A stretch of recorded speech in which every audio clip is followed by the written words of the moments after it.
All right, everyone. Welcome back to another episode of the Growth Blueprint podcast.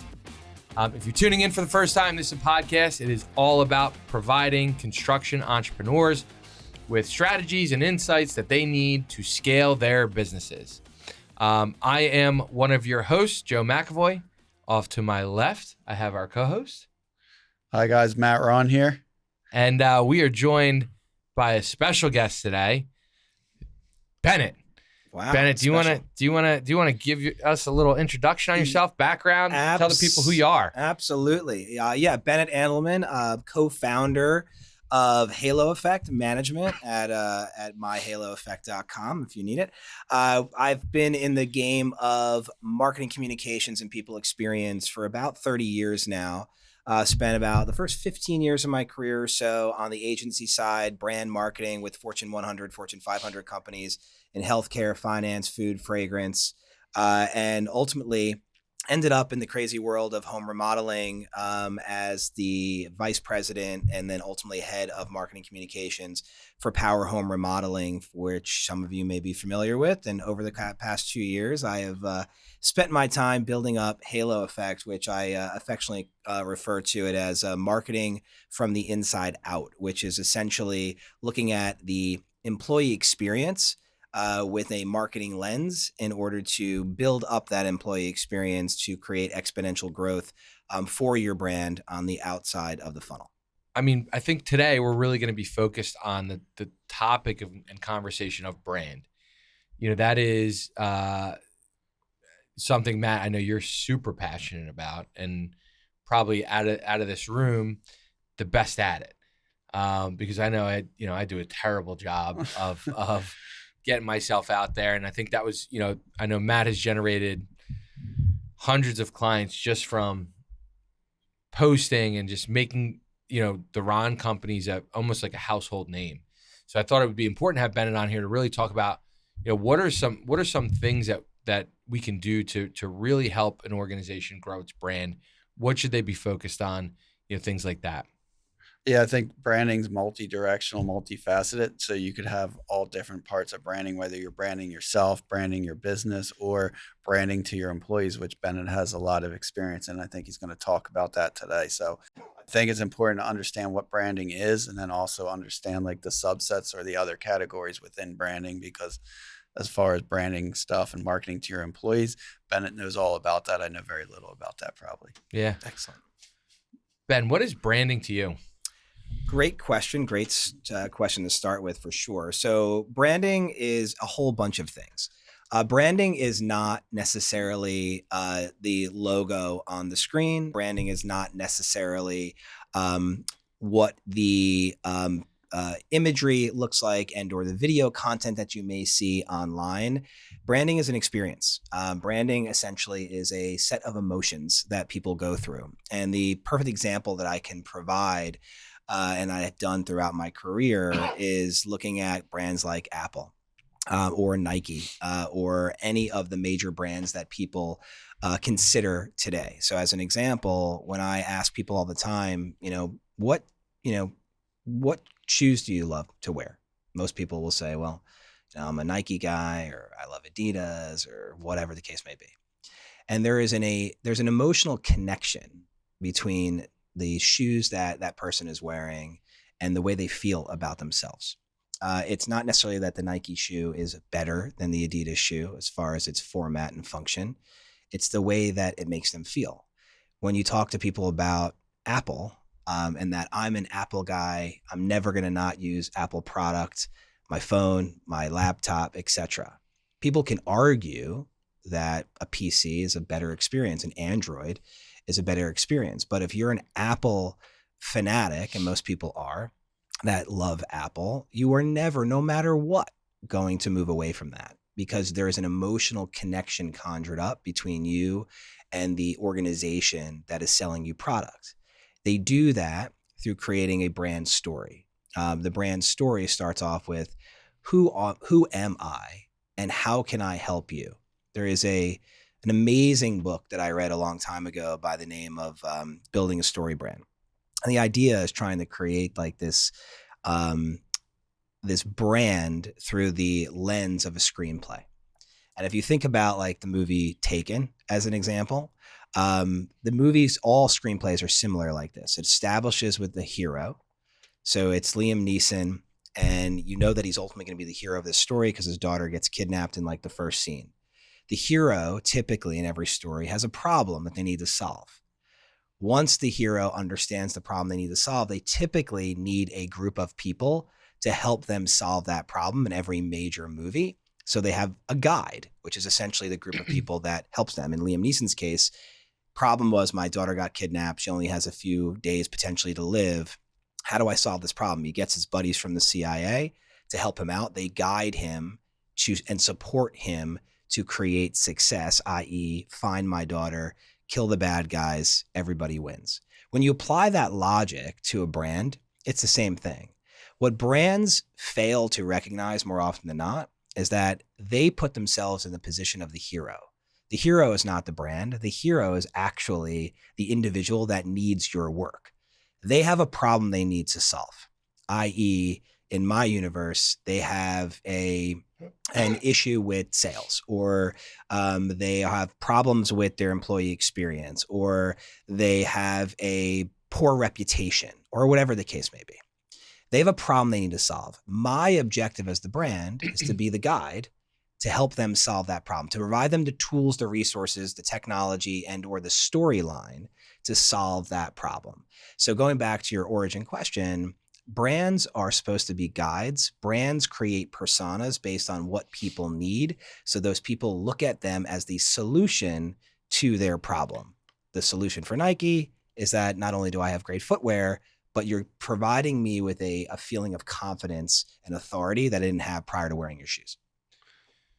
That's like sales 101, right? Like you want to solve somebody's problem and you're tying it right back to branding. So you see easily how branding, marketing, sales, they all kind of segue together. Exactly right. And your metaphor there, I guess you want to call it with the Nike sneakers. I feel like in construction is very relatable. Like most construction people you either have like a Ford truck, a Chevy truck, or a Dodge truck. And like you meet guys, right? And it's like, are you a Ford guy or a Chevy guy? And you see the commercials like built Ford tough and they show a guy swinging a hammer. Like they're trying to create that image. If you're a tough construction guy, you need a Ford truck, or Dodge says ram it, or you know what I mean? Like they all have their thing, and that's how you're relating to people. You're so spot on, man. And like what they don't think about, or what I don't think people think about enough when you think about like built Ford tough, they're in the back rooms at these agencies thinking about those taglines all the time because they are trying to figure out what is that line? What is that sentence? What is that persona that is going to resonate with this specific avatar, this profile, this personality, this consumer that I'm trying to get to buy my trucks?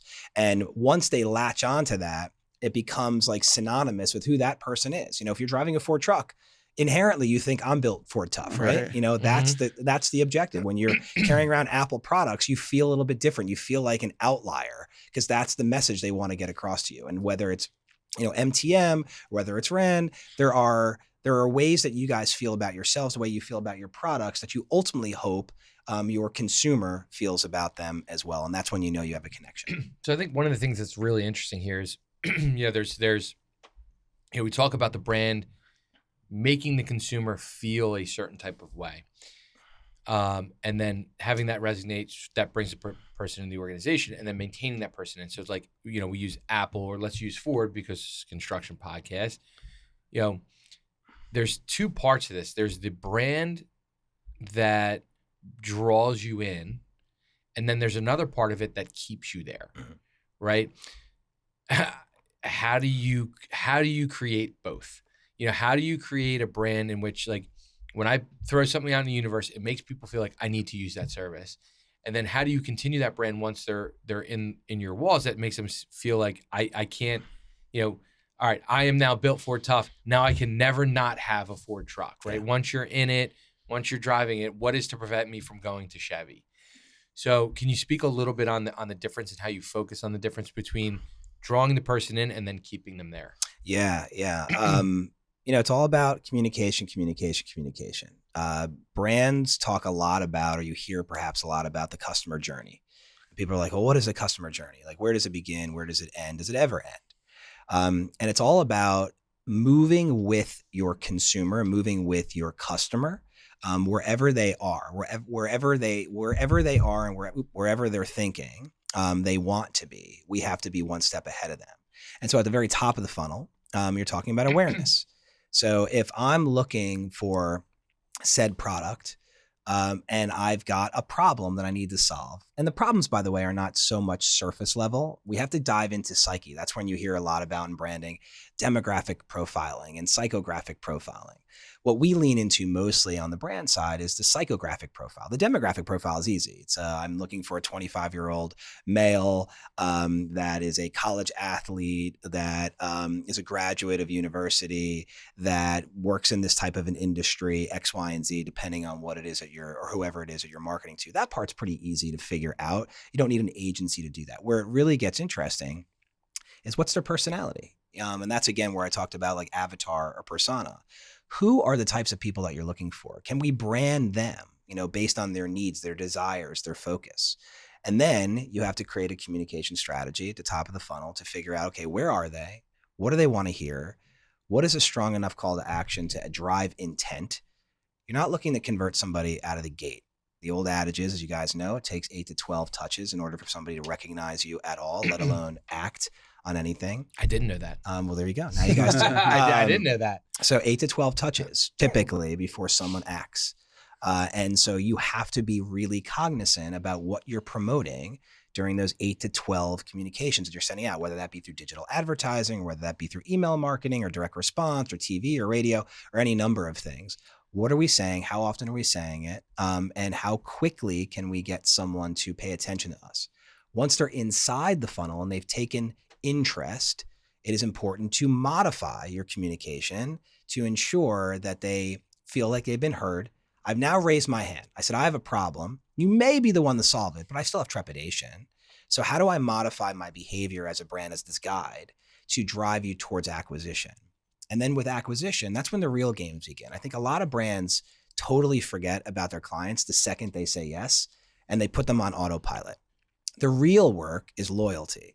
How do we continue to ensure that clients not only know that we're engaged, but we're active in your pursuit of perfection, your pursuit of happiness is our pursuit of happiness, and then keeping them engaged long form. A lot of that is a traditional, intelligent communication strategy that carries them through from the top of the funnel, as I said, with awareness, to the bottom of the funnel, which is loyalty and keeping them active. And that's not just like, hey, I'm going to send you, a blueberry pie every anniversary that we've worked together or on your birthday. Yeah. It's being really intelligently attached to who they are, what they're looking for, and surprise and delighting them across the way. One massive takeaway: 8 to 12 touches before somebody you can even acquire them as a client. And this goes back to it's like you have to be consistent. It's something I think a lot of people get. Okay, I'm going to go drum up new business. I'm going to do this one thing, and you hit it hard for a week, and you probably get in front of, whether it's a mailing campaign, whether it's a LinkedIn ad, whether it's this, that, and the other thing, and then you don't get a net return initially, and then you get busy and you kind of fall off from doing it. But I think one of the key takeaways is like, somebody needs to see your content potentially, or your mailer or whatever it is, 8 to 12 times before they may even potentially convert into a customer. And then it's, once they become a customer, how do you, and you kind of talked about it, creating a storyline and a communication platform that allows them to continue. Are there any, for the listeners, is there anything you'd recommend as far as like communication once somebody is a customer? I know there's something that we've looked through. I have my clients and we work with them, and outside of me calling them once a month, we don't send out a company newsletter or anything like that. Is there any software or platform that you would recommend somebody like myself or Matt that we could use that could help communication with our customers? Yeah, a couple things. One, before I jump into the software, just think about it in these terms. I think this is easy to visualize. On average, you guys may not know this either, on average, a consumer is hit with 3,300 messages a day. Now that message could be from your wife saying, hey, what's for dinner?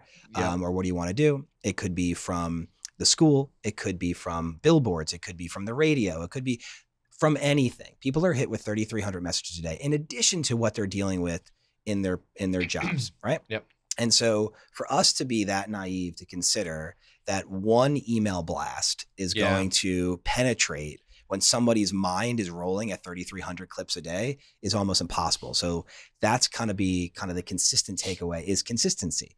Now, as it relates to the software side of things, yeah, I mean, there's a whole bunch of tools out there. Some are proprietary, some are off the shelf. HubSpot comes to mind almost immediately, right? Yep. You need to have a CRM tool that can be automated. There's a role that is high in demand right now in the marketing universe called a marketing automation specialist.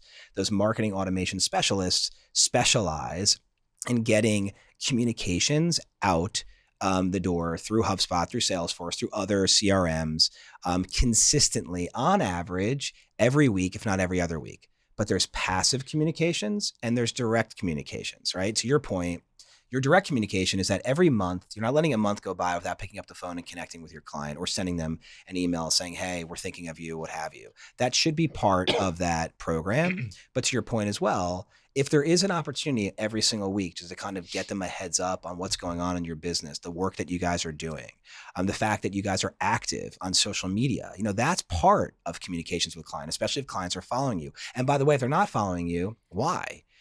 Are you embarrassed by your social media platform? That's got to be part number one. You have to make sure your clients know that you exist. You have to make sure your clients know that you're active. You have to make sure your clients know that you're professional. And you could do a lot of that online through digital means, specifically through social media, LinkedIn, obviously a major piece of it, Instagram for employee communications primarily or candidate communications. Facebook is still a primary tool for consumer communications. TikTok is becoming a major weapon now for brands, especially for brands that want to entertain young millennials and Gen Zs. Yeah. So utilizing those platforms in a professional and engaging way is a part of that communication psyche. We call it omni-channel marketing. So yes, use HubSpot for email communications, make them automated, get them out the door, modify them accordingly based on click-through, open rates, how are people resonating with your brand that way? But don't just do that. Think about what you're doing digitally and how it's attached. What's the follow-up phone calls after an email? Are you making any follow-up phone calls after you send out an email? What's the opportunities for direct mail? You mentioned that a little bit earlier. How does that tie in? So think of everything as a sequential flow. I'm going to send out an email on a Monday. On Thursday, Joe's going to follow up on the phone just to make sure that client got the email. It doesn't necessarily mean it has to be a call to action opportunity. You want to drive them for an upsell, but you're following up on that phone call. The following Wednesday, we're going to send out a direct mail kit. 2 weeks later, we're going to follow up them on LinkedIn, via direct messaging. 3 weeks later, we're going to launch this campaign on LinkedIn and we're going to tag them in it. These are consistencies that will allow you guys to be top of mind using those platforms. So that's like marketing, sales cadence all together, right? So for me to maybe translate it to some of the construction people here, I think, he's giving you a lot of tools here and maybe giving you some technical terms, but overall, I think the message is like when you're building brand, and you want to be able to make that brand identifiable at your customer base by understanding who your customer is. And you also want to be able to show that brand in multi different facets. So whether it's a newsletter, like you mentioned, a CRM system, social media, you need to make sure that you're putting the same message out about your brand on all these platforms, because that's what people are looking for in a brand. They want to know like who you really are as a person or as a business, not just what you put in an email this week or what you post on social media next week. It's the cumulative of all of that. How does it identify you? Yeah, you're so right. And I think one of the biggest challenges that I've experienced with various clients or in general, when you see it yourself, is that brands are disconnected within their own world, right? It's like, you have somebody that's sending out an email communication that isn't attached to the person that's running your social media platform, that isn't attached to people that are sending out, that are developing your brand in general, that isn't attached to people that are developing out internal communications to your staff. Everything is disconnected. And when you have a disconnected brand internally, it is a much more challenging problem externally, because your clients see that. They don't know who you're attached to. They don't know what you stand for. They don't understand the communications flow or the funnel that you're in. And that creates discontent and ultimately resentment and resignation from accounts. I still can't believe I see 3,300 different advertisements in a given day. And when you think about who did all that counting? Exactly, right? Somebody had to count every billboard. I'm sure it was Forrester. Somebody at Forrester.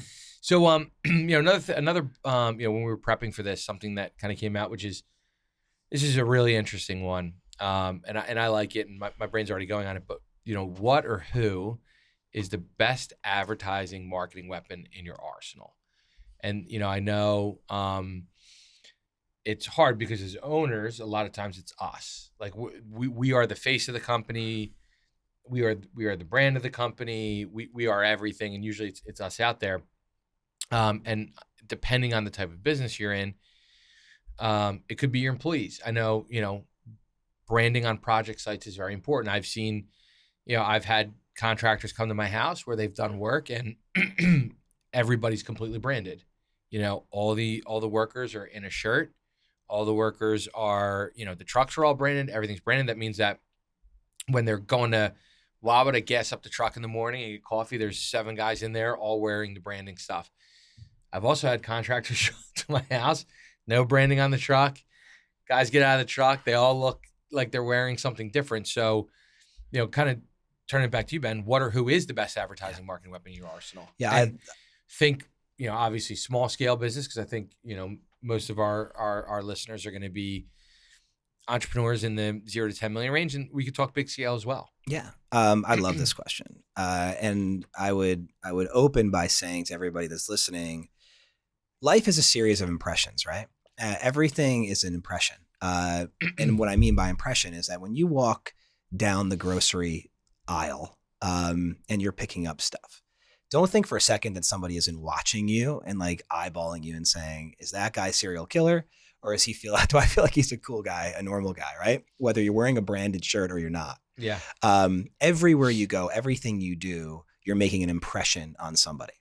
And so it drives me crazy as a brand owner and as someone that was responsible for a multi-billion-dollar brand, when people don't think enough to know that, like, when your people are out in the field, when they're out if it's residential, home remodeling as the example, if they're in your home and they're working on your home, they're not professional, they're not branded, they're unkempt as it relates to their appearance, they're cursing, they're smoking.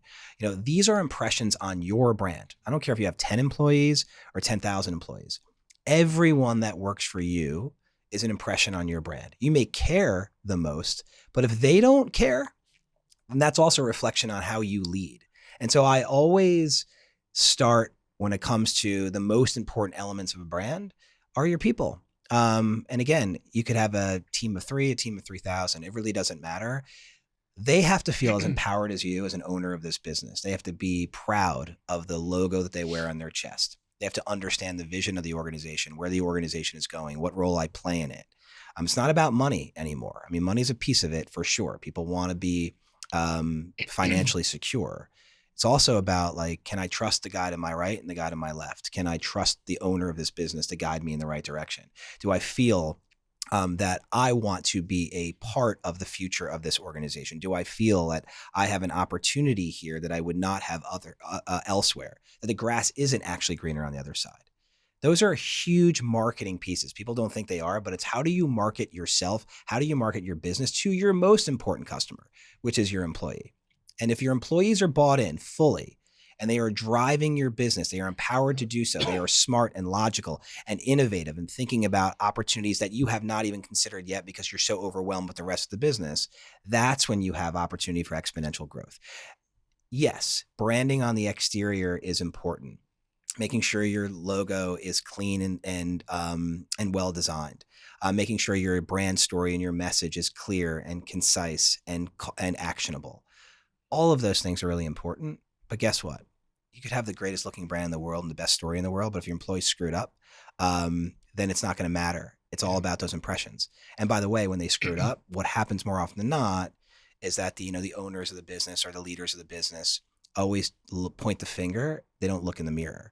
And for me, and what I try and do a lot with the brands that I work with, is allowing us the levity and the gravity of looking in the mirror, like not taking yourself too seriously, but looking in the mirror and saying, what can I do better to affect change internally to ensure that my employees are doing best for me and best for the brand and ultimately best for the consumer?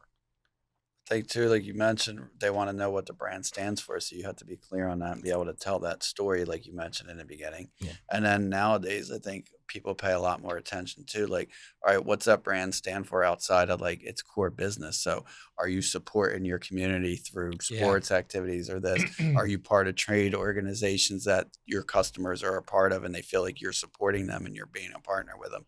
I think that's super important today too. And that's part of your brand too. Like outside of the service you provide, what do you stand for when it's your free time? Are you helping out with kids? Are you part of Boy Scouts? Like, where are you at in this journey and what do you stand for? You're so right. And I think, there's there's so many studies that are out now and have been for a while. And a lot of them are on LinkedIn if people want to look them up about the next generation of employees that are coming up, this young millennial, this Gen Z universe. And I think, as a Gen Xer, we don't often give these youngins, you guys are included in that, I imagine, a lot of credit. And, there's a lot of speak about entitlement and this, that, and the other. And to me, it's all BS. At the end of the day, they think differently, and they think in ways that I wish the Gen X and the baby boomer generation thought of previously. They think about purpose and promise and mission more so than they think about opportunities for financial independence and gain. They want to work for a company that's bigger than themselves, meaning they want to help the environment. Climate change is a huge factor for Gen Zs, a huge factor for millennials. They know that we're walking into a universe that is challenging and that is they're feeling insecure about. And so they want to work for companies that believe in similar things they believe in. They want to work for companies that are philanthropic, that work with the community as opposed to grabbing from the community. Right. And so if you have, to your point, Matt, if you have those things and you can leverage those things, not for anything other than authentic purpose, Right, then you can win. Yeah. Another thing you kind of sent over is how to properly build a brand through digital marketing, top of funnel to bottom. Do you want to speak a little bit on that? Yeah. So again, a little bit of what I said earlier, when it comes to the top of funnel, first we have to understand our audience. Where are they? Where do they want to be? Or where are they online, digitally? That's a big piece of it when you're doing your research. I think a lot of people kind of spray and pray, where they're like, listen, I think we should just have paid advertising on social media. I think we should do search engine marketing. I think we should do digital lead generation through the Modernizes and the Angies of the world. Well, all that's important, but if you don't know where your audience is congregating, you're doing a spray and pray model, which ultimately isn't going to work for you in the long run. So first, understand your audience. Going back again, demographic, psychographic. And when you're doing all that, you're going to understand where they tend to congregate. And then it's developing a top of funnel strategy that, again, has this kind of omni-channel approach. Where can I find people? What are they paying attention to? Newsflash, what we're doing right now, while fun, is an opportunity to create awareness for brands, your brand, my brand, as an example. And it's also to at least create some ear magic, if you will, on behalf of the audience. We're like, oh, I want to remember that. That's somebody that I would pay attention to, perhaps moving forward in my own brand journey. So where are we? Where do we need to be? And how organized are we with that brand story? And it's developing that brand story out, making sure it's consistent to your earlier point, Matt. And then really starting off with, okay, how do we get them to convert? Where are the associated channels that make the most sense to do this? And how consistently and aggressively can we do that? That's through your CRM programs. That's through social media marketing, digital marketing. And believe it or not, by the way, I think people give a bad rap to traditional media. While it's not as conversion centric as it used to be, TV, especially for live sports and news, radio, especially for sports and news, are still massive channels of disruption and massive channels of opportunity at the top and the middle of the funnel when it comes to conversion. And then it's a matter of like, once you get them interested, you need a team, at least an individual on the team if you're a small company, that is truly focused on making sure that we are communicating effectively and quickly. If people take time out of their schedule to connect with you and you take 3 days to get back to them, again, it's about impressions. You're not that interested in what I have to say or in my needs. I'll find somebody else that is.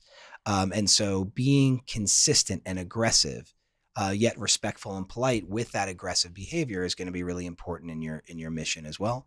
And then that kind of leads you to an opportunity for conversion. And each of those instances, from that top to that middle section of the funnel, it's always important to be open, honest, personable, and consistent in that approach. But going back to, if you're going to do in-person communications, like, how do you appear? How professional are you? Are you showing up on time? Are you prepared? Do you have an agenda for the conversation that you're going to have? Like, these things people forget about quite a bit as well. Like, kind of, it's almost like going to a meeting for those people that have meetings in their organizations, and the meetings are set up and you have all these really important people in the room, and then no one has an agenda. Yeah. And you're just kind of sitting there pontificating for 45 minutes and people are like, what the hell am I doing here? How annoyed are people when they leave? Well, how annoyed would your customer be if you're like, hey, how can I help you? Well, I don't know. You tell me. Well, blah, blah, blah. Like, these are things that we have to create consistent programs, processes, and protocols for. And once you get there and you get them on the hook and they are interested in the service, as I said before, at the bottom of that funnel, that's when the real work begins, trying to keep them motivated. Because guess what? The more motivated your consumers are, your customers are, they become a first line defender of your work as well. They become a referral opportunity for you. They become a cheerleader for you. And essentially they become the marketing element that you're looking for as well. More important in many ways than the marketing that is done by you and by your team. So much so, that's why the universe of reviews is so important today. And like, having an individual or someone on the team that manages your reputation is as essential, if not more essential today than anything else, because people inherently, again, another study, 8 out of 12 people today, before they choose to click on an ad or choose to convert via a form or anything else that you're trying to grab them with, will go online and they'll look at your reviews, starting with Google. If it's an employee base, it's Glassdoor. Glassdoor has 55 million on average, 55 million visitors every single month to their platform. That is more than the vast majority of every platform combined on the internet. People don't want to work for companies that are being bad-mouthed by others. They trust those people more. We have to lean into that trust and create conversion opportunities there as well. So that's an interesting one, especially speaking about brand, is reputation. And, I know it's something that you were hyper-focused on when we were at Power, building a solid brand reputation. Because it's, like I said, it's like, you see this all the time when people are like, I read bad reviews on the company. It's like, well, let me ask you, what's your favorite restaurant? You eat there every week? Yeah. So there's bad reviews on that too. Is that going to prevent you from moving forward?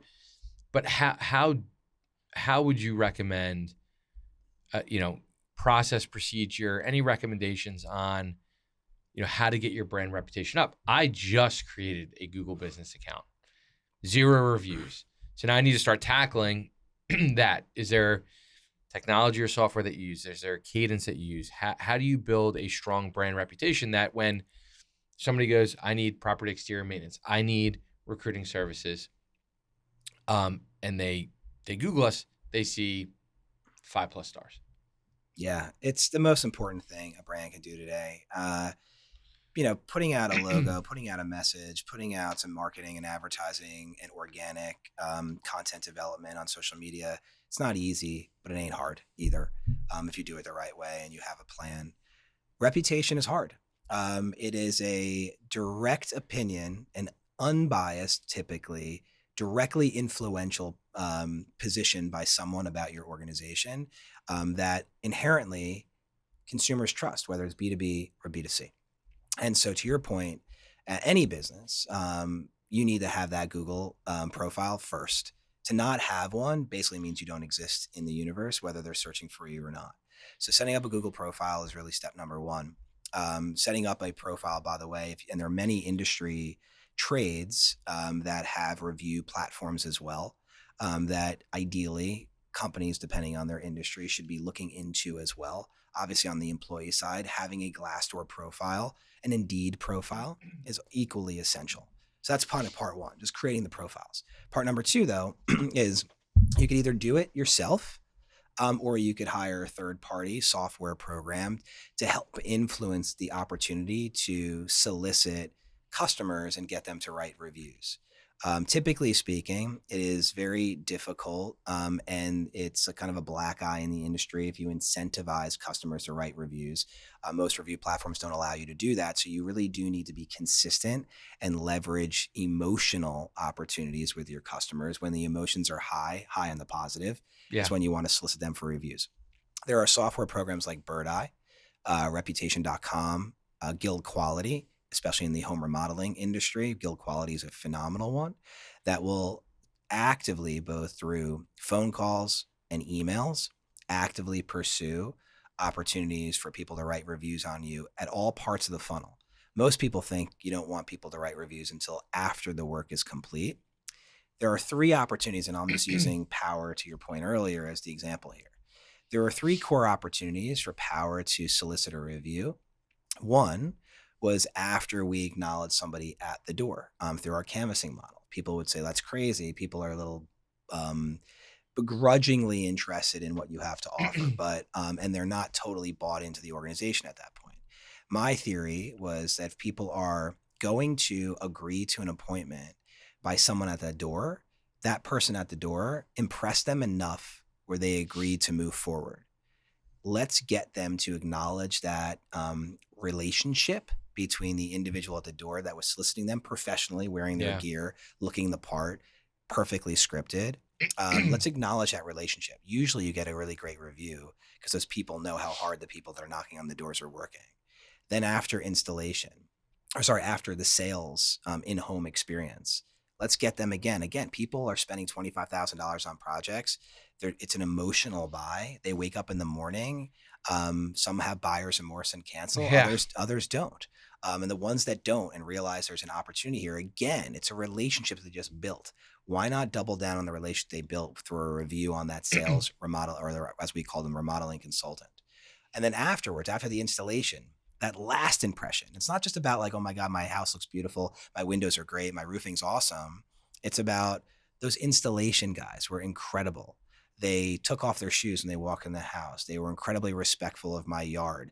They didn't mess up my flower beds. They cleaned up after themselves. They made sure my dog was protected. They made sure that the experience was great. At the end, they walked me through the whole thing and explained it to me in a digestible format. Yeah. Those are opportunities that we have to take advantage of. So Birdeye, as an example, can do those things.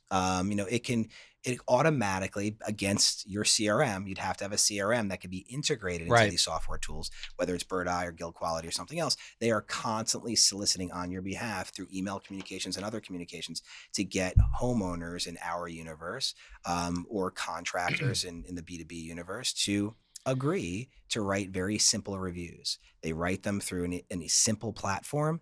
Once they hit submit, these software programs do the rest of the work by profiling it on Google, on Yelp, on Glassdoor, and other places as well. So really, really important to figure out the best ways to do that. If you don't have the money, and by the way, all these platforms are pretty affordable. Like I think Birdeye is $3,000 a month, just to give people an indication of how slightly inexpensive that can be.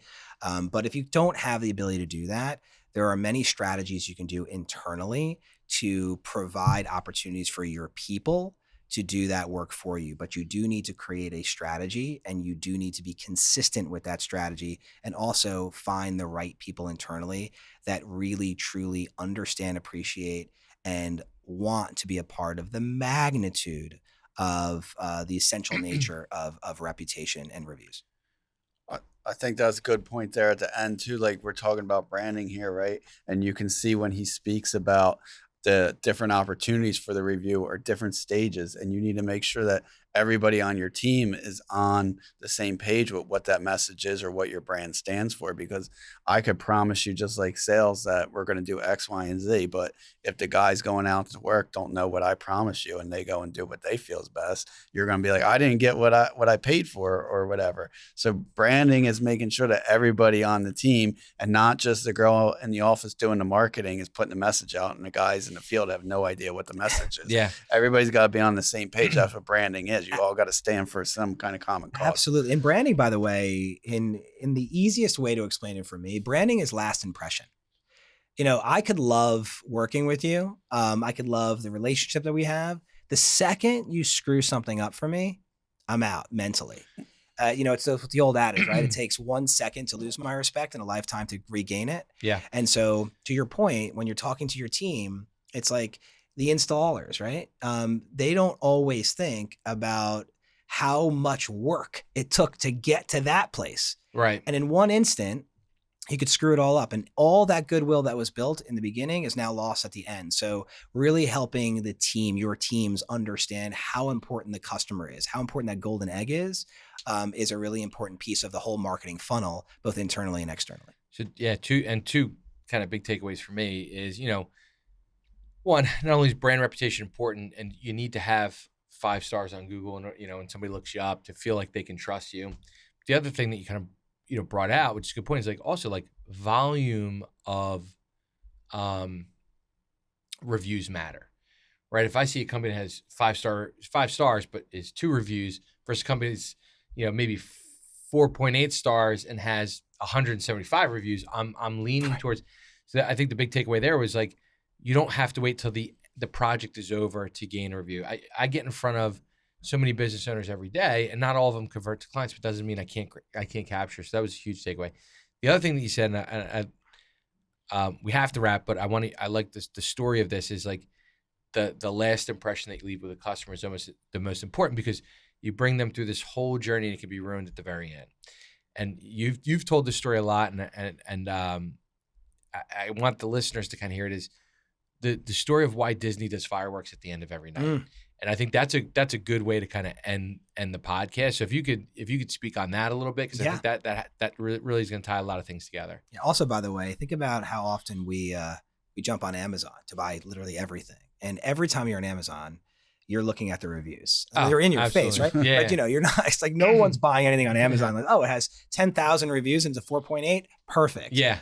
So on that note, I think it's another visual for everybody to think about how important reviews are in your own lives. But yeah, to the Disney story. So I'll try and make this brief, but there's another amazing book by the name of Power of Moments by the Heath brothers. Chip and I forgot the other brother's name, but it doesn't matter. It's Power of Moments is the idea that great brands create fabricated moments, and all brands create these fabricated customer journey moments that feel authentic. And Disney is the perfect brand to do that. The end goal of Disney, like any other brand, is to make money and also keep their customers happy. Yeah. And when you think about the story of Disney, you think about a whole bunch of things, but you really think about the Disney parks. And for anyone that's listening that has been to a Disney park, if I were to ask you at a surface level right now, like tell me about your experience at Disney World, especially if you went with your young children, most people would say, if I were to rate it 1 through 10, what score would you give me? Most people are like, oh man, it was crazy. It was awesome. There are those outliers that hate Disney, but for most people, they would say, oh my God, it was awesome. I give it like an 8 or a 9, right? However, if you were to break down that day, this is where Disney's genius comes in, right? And I'll use myself as the example. I've said this story before. Joe's bored, but one of the last times I went there, my youngest was 3 years old, right? And he had never been to Disney before. And so the anticipation and the excitement that Disney creates prior to the engagement is like a 9 or a 10.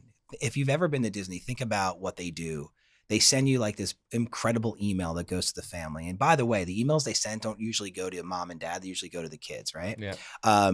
So they send out this, and there's a video about like what you can expect. And like, this is what your 3-day package looks like at Disney and what the fast passes mean and all these things. And the kids are getting super hyped. Yeah. If you were to stop somebody at that point in time, they'd say, oh my God, that's like a 9 out of 10 in the scale that we were just talking about before. It's so exciting. It's cool. Then they send you like this document in the mail that's all professional and prestigious and cool and exciting. And the kids are hyped up even more. As you get closer and closer and closer to the event, they give you more and more and more exciting information to truly tease you into a frenzy. That is strategic. That is marketing 101, right? Then you get there, right? Last time I went there it was August, or one of the times I went there was August. So it was 148 degrees outside, right? So as a parent with young children, you walk into the park first, but guess what? You're on a line for like 35 minutes, even if you have if you get to the parks early, you're still sitting out there. So somebody asked me when I was on the line with my kids, like, I want to go in, and said, give me a scale of 1 to 10. I'm like, this is a 3. This is kind of annoying and stupid. And then you finally get into the park, right? But the second you get into the park and your kid's eyes light up and he's like, oh my God, it's the Magic Kingdom. It's everything I saw in all these cartoons that I've been watching throughout the course of my young life. And then he sees Goofy and he sees Pluto and he sees Mickey in the distance. And he's like, oh my God, they're real. Again, somebody asked me, it's now a 9. Then all of a sudden we kind of keep walking through Main Street. We go take a left and you're going into Adventureland. And the first ride that he wants to go on is the Dumbo ride. Well, the Dumbo ride doesn't have a freaking fast pass or anything like that. So you're online for 45 minutes. And so, what do 3, 4, 5, 6, 7-year-olds, 50-year-olds want? They want instant gratification. And so he's complaining out of Jump Street, like, when are we going to go on? When are we going to go on? I'm like, oh my God, this is crazy. So somebody again were to ask me at that point, I'd give that a 2. You get on the ride, maybe it elevates to a 5. We all know as adults, those rides are lame. Dumbo rides are pretty lame. It's like a 1. For him, it's cool. For me, it was lame. Then you go, he's starving. So we go get a burger for $197. Right. And you're like, oh, this is not that great either. But you then go on to like the Pirates of the Caribbean and his eyes light up again. And he's like emotional and excited. And so are your other kids and your spouse. And you'd give that a 9. My point is ultimately is that as you continue to go through the journey throughout the day, there are peaks and valleys. But at the end of every valley, Disney is remarkable at giving you a peak, especially for the children. That is why, as an example, at the end of every ride, you walk into a gift shop. Yes, ultimately it's for conversion. They want you to buy in the gift shop, but it's also for your children because the children, their eyes light up again when they get to re-experience what they just went through through something physical. Then Disney amazingly and strategically knows that at 8:30 every single night, that's when the kids are most spent, they're exhausted, they're emotional, and they want to leave the park, and so do the parents. That's when they hook you back in with these light shows and fireworks and everything else, because they know that my kid was just screaming for 45 minutes and he wanted to get out of here. If we were to ask you now, without any of that, when you left, what your feeling would be on your way out, last impressions, you'd give that a 4 because your kid's freaking out. Yeah. But he sees the fireworks. He gets the lightsaber. He gets the little light up toy. He eats his chocolate on Main Street or whatever the case may be. And he's happy and you're happy and it's beautiful and magical. And when you leave, you give it a 9. Your last impression at Disney, no matter what park you're in, is typically a 9 because they leave you with a 9. If you apply that logic to a brand, it's like the in-home experience at Power. It's an emotional experience for a customer. You walk in there, they don't want nothing to do with you. I don't want to be at any part of this experience. Yeah. But as a solid, smart sales rep, you warm up with them. You learn, hey, you're a Phillies fan? I'm as miserable as you are about the Phillies loss, right? You spend 15 minutes on that. They start to go from a 0 to a 5. All right, I can appreciate this person. We're kind of like-minded, right? Then you go into a talk conversation about urgency. Maybe, I'm really getting into it. Like, oh yeah, I hate my windows and they haven't opened for years, blah, blah, blah, blah. Now it goes to a 9. And I'm really vibing with you. All right, let me measure up your windows and I'll walk you around this. All right, well, that's kind of boring, but whatever, kind of ebbs and flows. All of a sudden, you get to the product, you get some emotion, you get some excitement. Price conditioning, we get to price. Now I got to lay off a $25,000 project to you, Mr. and Mrs. Jones. You didn't want to buy a Starbucks cup of coffee that morning. Now you're going to spend $25,000 on windows and you're like, whoosh, it all sinks down. Yeah. When you leave the home, what impression, after they've agreed, still begrudgingly, for that $25,000 investment, when you leave the home, what type of impression are you leaving? And what are you leaving behind? Leave behinds are kind of this old thing that nobody concerns themselves with anymore. They're important. When I wake up in the morning as a consumer and I walk down to my kitchen table and I remember the great conversation I had with this guy last night and I really liked him, but I hate that cost. And I look at this thing that's left, this brochure, this book, or this box of stuff that makes me realize this is a truly professional, buttoned up organization. Oh, by the way, go online and look at the reviews. Now it's a 9 again for me. Yeah. So we have to keep people understanding that life is about peaks and valleys. You have to leave your customer with a 9. I love that. Well, we are out of time. Bennett, thanks for coming on here. Tell the listeners where they can find you, your book, your website. Yeah, all that fun stuff. So first and foremost, embarrassing plug, but I was able to publish a book earlier this year by the name of The Lost Audience. You can find that on Amazon right now, and feel free to grab that. And more importantly, the name of the company is Halo Effect, and you can find us at myhaloeffect.com. Awesome. Thanks, Ben. Matt, another Thanks, great Ben. podcast. Ton of quality information that you gave there. That's me and Joe's brand for the podcast that bring value, and you've helped with that today. So thank you for being on. You got All it, right. pal. Have a Thank good you. one. Appreciate it, guys.